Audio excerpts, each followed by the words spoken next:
Good evening and welcome to Left, Right and Centre. We are beginning this program with breaking news. The two brothers who own the nightclub in which 25 people lost their lives in Goa as a result of a horrific fire, Gaurav and Saurabh Luthra, have fled India. The two club owners took a 5:30 a.m. Indigo flight on the 7th of December, a little over 5 hours after the fire broke out, and they have exited. It is believed that they flew to Phuket, though at this juncture, it remains unclear if they are in Thailand or they proceeded to a third destination.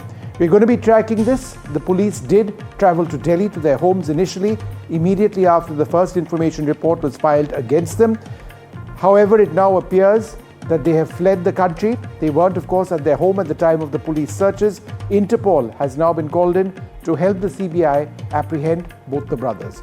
I'm joined now by my colleague Akhil, who's been tracking the story. Akhil, do we have, or do investigators have, any idea where these brothers are?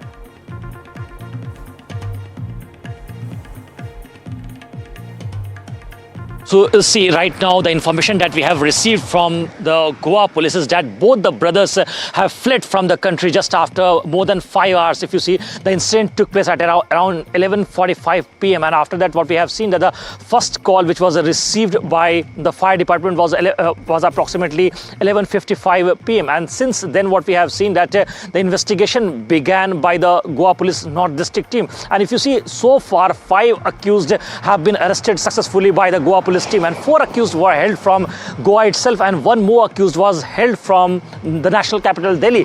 And if you see, out of those 4 accused who were held from Goa were identified as basically the chief general manager of that club. Apart from that, 2 general managers and 1 working manager who was basically the duty manager at that point in time. He was also arrested when that entire incident took place. So if you see, 5 key individuals of that club were arrested by the Goa police team. But the main kingpin, the main accused, both of them turned out to be fugitive, and both the brothers, the Luthra brothers, if you see in this very case, have fled the very country just at around 5:30 a.m. And right now their locations have been identified. We'll try and give our viewers a few more details on them. We've got these details coming in. Let's bring that up. And essentially they fled to Phuket 6 hours after the fire. They may have actually fled from Thailand to another country. So they fled to Phuket 5 hours after the fire. It was an Indigo flight.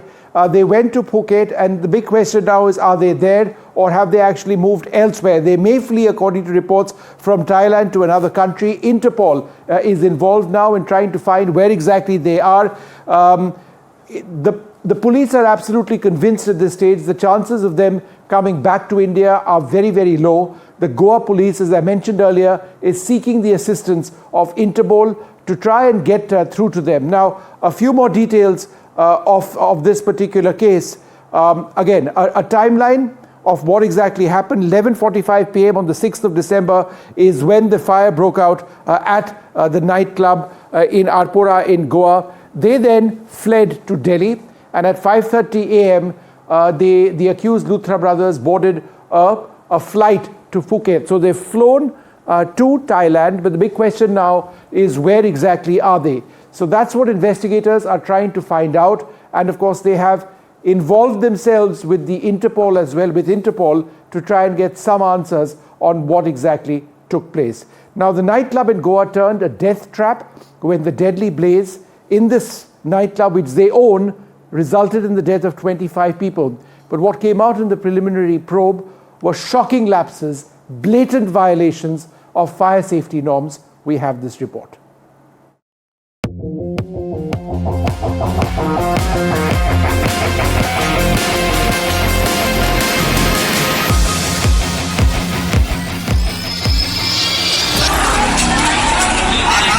The massive blaze at the Goa nightclub, Birch by Romeo Lane, was a disaster waiting to happen. In fact, the club was constructed in the backwaters of the Arpora River without necessary permissions. As the details emerge after Saturday's deadly fire that claimed 25 lives, it's clear that the club was built like a tinderbox. Decor with flammable material such as straws and palm leaves. A single narrow entry exit. No fire safety norms. Electronic fireworks were used to jazz up a highly promoted Bollywood banger night. The result? A deadly inferno. 25 dead, sending shockwaves across Goa ahead of the peak holiday season. Birch by Romeo Lane was described as first island club. Photographs show heavy use of rattan and bamboo in the decor, including the ceiling. Videos show the fire spreading across the ceiling within minutes, showing how the use of flammable items had made the club a disaster waiting to happen. This is not all. A narrow pathway led to the Island Club. This pathway was the club's entrance cum exit, with canopy-like arches also made of flammable material. The club did not have a broad entrance that a fire engine could use to approach it. Firefighters said they had to park the fire engines about 400 meters from the club. This complicated the rescue mission, contributing to casualties. Most of the victims died not due to burns but of suffocation after inhaling toxic smoke. A quick access to fire tenders and rescue could have saved lives. The investigation also found that the club did not have a fire safety clearance. Shockingly, no functional fire extinguishers or fire alarms were found at the club that housed over 100 people on big nights. The Birch blaze is a deadly reminder of how owners' greed and official corruption make a deadly cocktail. Bureau Report, NDTV.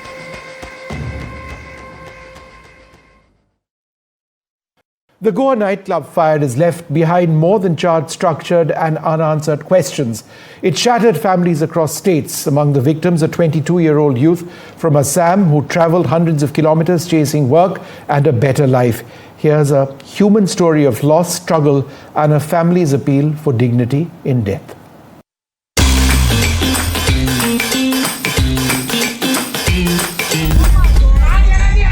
A night of music and work turned fatal in Goa. The fire at a nightclub claimed at least 25 lives, many of them migrant workers. One of them was Diganta Pater, just 22 years old, from Dhemaji district in Assam. Diganta had moved to Goa a year ago, hoping to support his family.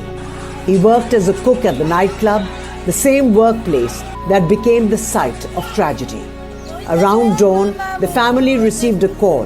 Their son was gone. 5-6 बजे वो news हम लोग को मिल गया तो gas blasting में इस दुनिया से चला गया।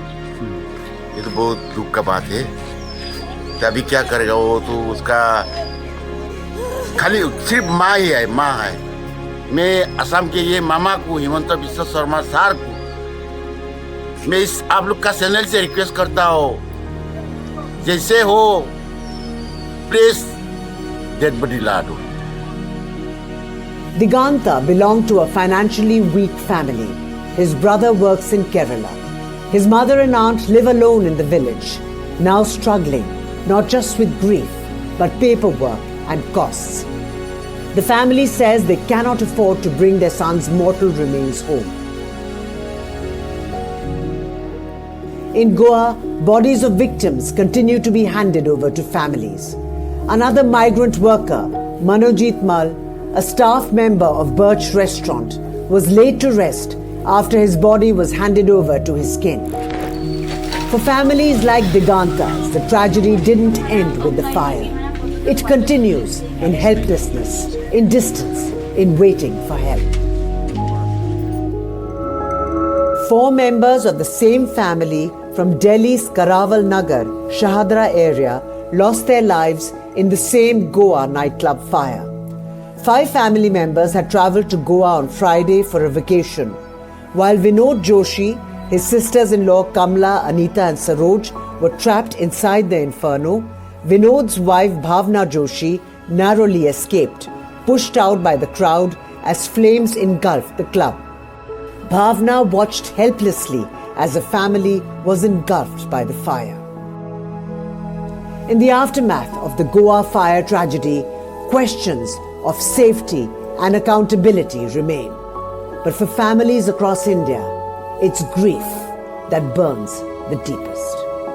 An NDTV Bureau report.